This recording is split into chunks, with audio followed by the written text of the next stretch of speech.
Hello there everyone. Today I'm gonna tie a pike fly for murky water. It's gonna look something like this. It's gonna be a very pink, very fluorescent fly. A fly that really has been proven to be quite well for me on the last couple of trips. Basically, well, that's it. Let's just get started. So first of all, I'm gonna start here by applying some tying thread. This is not going to be a very expensive fly. It's going to not contain that many steps. It's a rough way of doing stuff, which doing pike flies in a way that I really like, because this type of fly is fairly easy to tie. It works very well, and also.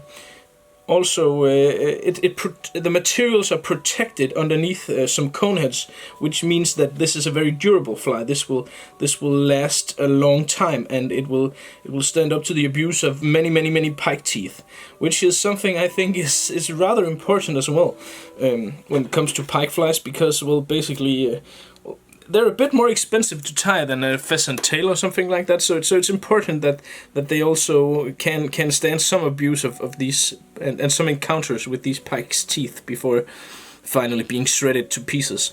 So basically, I take some pink bucktail.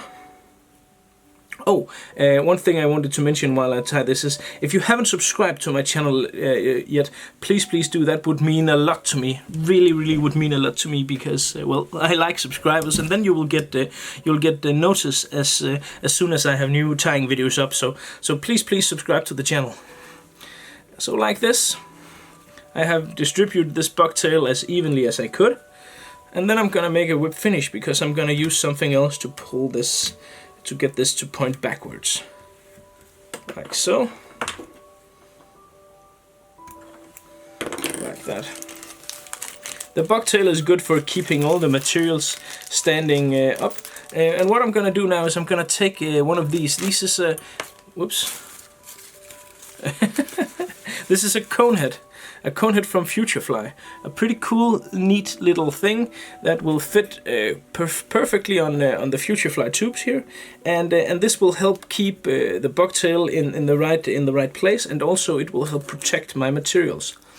So like that. And if I mumbles is just because I need something to hold the thread while I'm re-threading, reattaching the thread here. So I'm gonna. Yeah, you get the gist. Like so. And as you can see, the corona is still there, the bucktail is in place, and still this cone head will add some weight first of all, but it will also help the rest of the material stand out and make this fly a bit more bulky in the water. So I'm gonna take a bundle of big fly fiber, and depending on your, well, I wouldn't say, maybe your casting skills, but also the class of rod you use. If you use a 6-weight, then probably you should not use too much big fly fiber. If you use a 9-weight, you can, well, go to town. But it depends on how big you want your fly, and the bigger the fly you make, the harder it will be to cast. So basically, you can fish pike with any gear or any setup you like. The most important thing is just that you design it, you tie your fly so it fit the weight of the rod that you will be using. So I take a bundle of this, something like this, yeah. And then I take this and I again try to distribute it evenly all around the tube here, like so. And as you can see, the cone head in here will help keep the profile of this fly large and bulky and voluminous. So like that. I'm gonna take my scissors. I'm gonna cut all the excess big fly fiber, because that's all the curls there is something that, well, you don't really need, but if you want it you can have it there. But yeah, I cut that off, and a good thing to do now, because big fly fiber is an essential part of this fly, and without this your fly will not look like very much in the water, and the fibers here can be a bit slippery. Simply take some super glue here, some Sabagap, and just make sure everything is in place. Now we're gonna use 3 different flash. We're gonna use some silver, 4 actually. Some silver, some mirror opal lateral scales, some grizzly flash, and finally some Hedron neon flash. And well, basically that's the rest of the fly. So first I'm gonna take some silver here. This is the Magnum flash, the Hedron Magnum Flashaboo, and that is without a doubt the coolest flash I have ever encountered for pipefly. This is, well, basically if I could only have one material, I would have this. Because it's just freaking awesome. So I took this, I cut it off in full length. What I've done, when you open the package, it would be have this this strip here attached to the middle. Simply just pull it up into this end, so you get you can use all the 50 centimeters this is. So I take this and I have just pulled out the ends here so they're not completely uniform in length, and then I'm gonna lay this double. But I'm not going to lay it completely double. As you can see here, the ends vary because I want this to be, I do not want this to be completely uniform. Like so. And then I have all these ends here, and I'm going to cut those at a bit different angles as well. So these will not be uniform as well. Like that. I'm gonna simply take my thumb here and my is that called pointing finger? I don't know. It's in Danish. It's pegefinger. So I don't know if it's called pointing finger, but I'm gonna call it that. Please comment me in the commentary. Please tell me in the commentary what it's actually called. And then I'm simply gonna add this, so I have some of this sticking out in front of the fly. We're gonna use that for later, but for now, simply do like this. Then apply some tying thread again, make sure it's there. I'm using a Futurefly 50 DN, which is a very, very nice tying thread. Actually, it's the tying thread I think I use it practically for anything. Salmon flies, anything, and white is, white is just white, so it's good, just go with that. That can be used for practically everything. And then next up is this relatively new and just extremely cool product.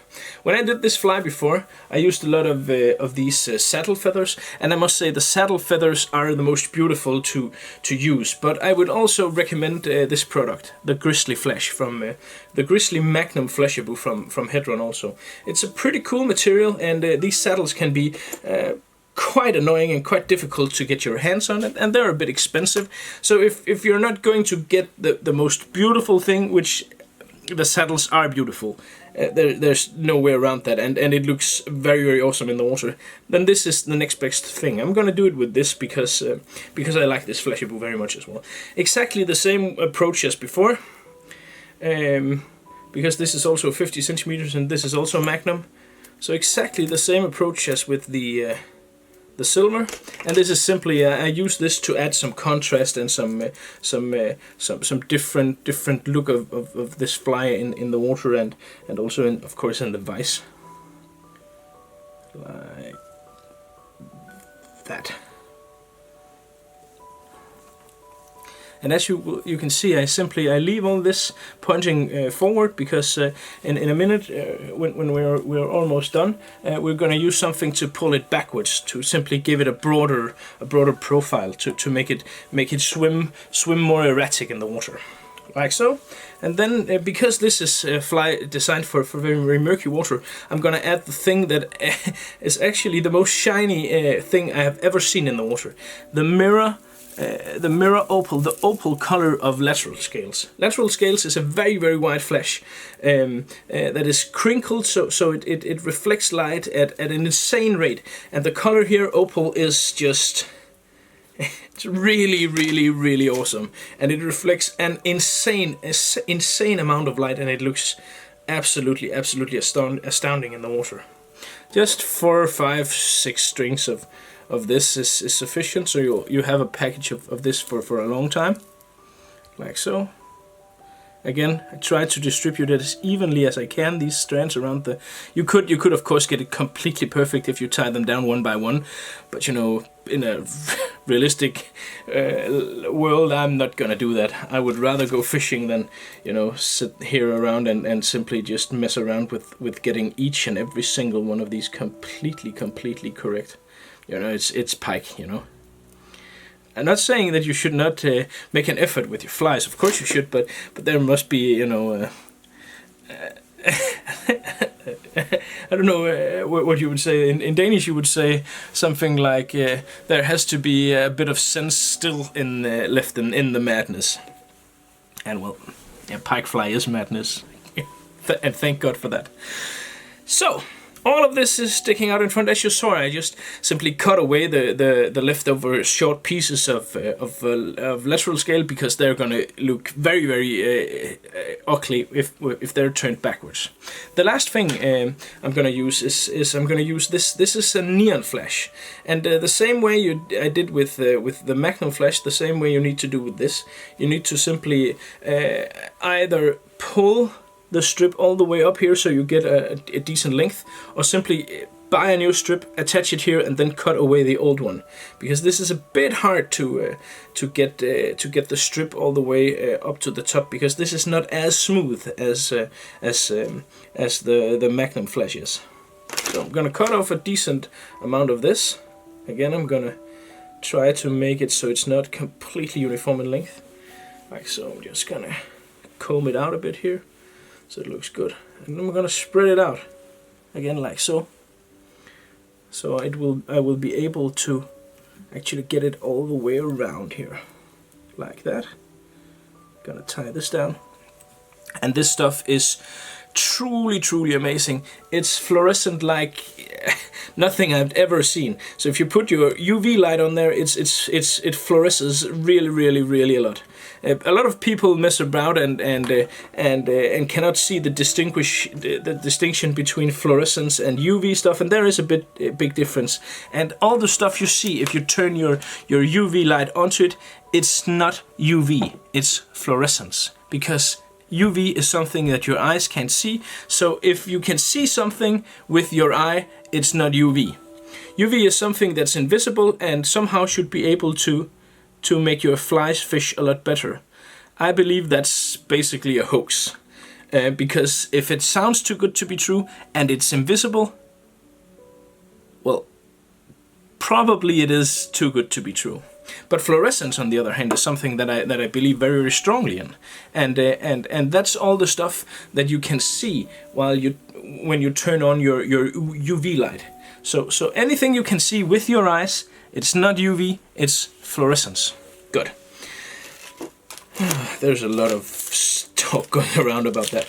So finally, I'm gonna take one more of these silver cone heads here, and then I'm gonna use this to turn all this other stuff backwards, like so.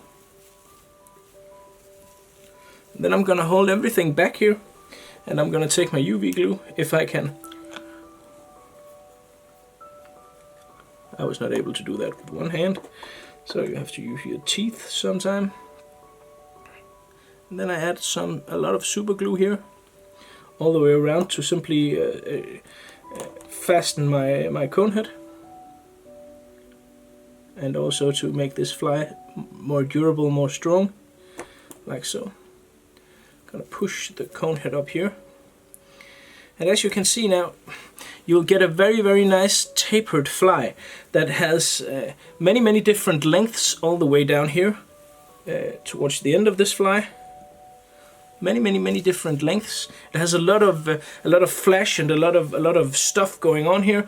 A lot of contrast, especially due to the Flashaboo Grizzly Magnum, and also you have a fly that has a very good weight because of the two cone heads, and all the materials here will be tied down and hidden in between the two cone heads, so you get an insanely durable fly. I caught about 10, 12, 15 pikes on this, the past 2 pike trips I've been on, and all on the same fly. I didn't have to change it once because it simply stood up to the abuse of the pikes I caught, and that is important in my book.